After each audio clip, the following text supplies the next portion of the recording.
Voyez-vous?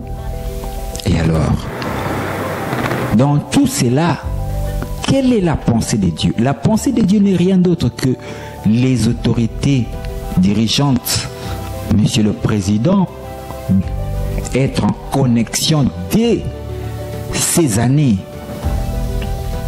2025, 2026, 2027, devrait être en connexion avec son doigt qu'il doit mandater dans cette nation afin de l'aider pour l'orienter selon la pensée de Dieu, selon le plan prophétique de Dieu que notre nation devra manifester dans ce deuxième mandat afin qu'il puisse laisser son empreinte dans cette nation.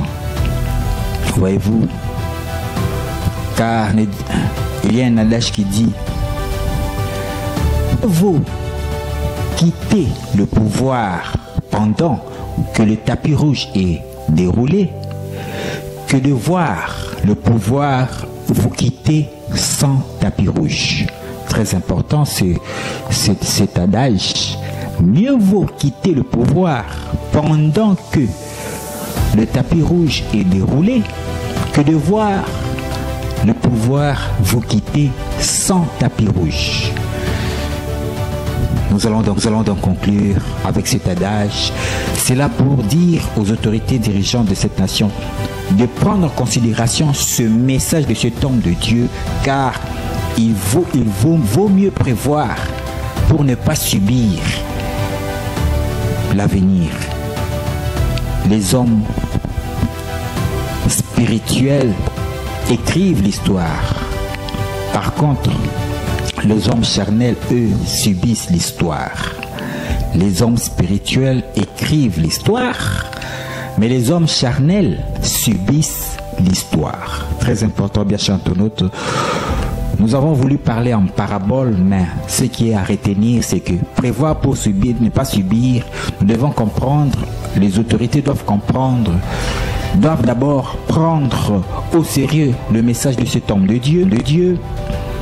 Mais le plus marquant est que le président Félix doit comprendre qu'il est comme Pharaon d'Égypte. Il a fait un songe, c'est-à-dire il est face à un dilemme, face à une situation énigmatique de notre nation. Et c'est vrai qu'il est entouré des prophètes, il est entouré des hommes de Dieu, des hommes intelligents, mais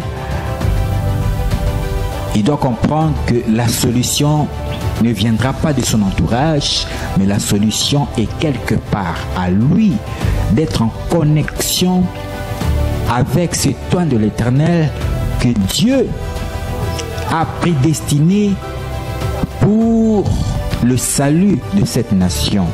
C'est vrai, il avait dédié cette nation à Jésus-Christ le 23 juin 2019 au stade de Martyrs. Mais ils doivent comprendre que après la dédicace, il y a une autre action prophétique que Dieu voudrait que cela soit accompli. Cette action prophétique, cette deuxième action n'est rien d'autre que la consécration de notre Seigneur Jésus-Christ dans cette nation sur le plan étatique. Et cette consécration sur le plan étatique, c'est ce point de l'Éternel qu'il doit être en connexion avec lui. C'est un de l'Éternel, c'est lui qui est mandaté pour manifester cette consécration de notre Seigneur Jésus-Christ dans cette nation, afin que, après son deuxième mandat, qu'il laisse son empreinte et que le temps messianique se manifeste après son mandat.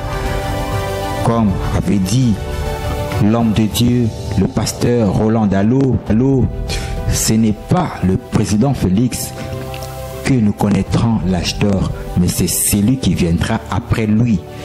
Mais celui qui viendra après lui, bien chers internautes, devrait déjà être en connect avec lui dans ce deuxième mandat.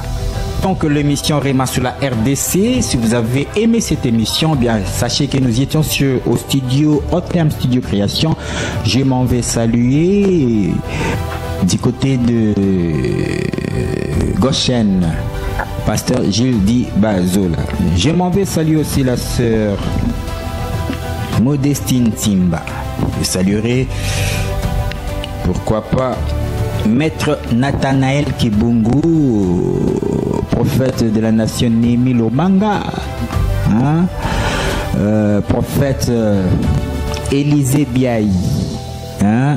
Kadi Biaï, Élisée Biaï, Skola Mayavanga, Mouyimbi Nankolo, Maman Mélanie Kabanga, Maman Bic Rouge, hein? Le vice-président Mokendi. Et salutations. Le rendez-vous est fixé pour la semaine prochaine. Quant à moi, je vous dis bye.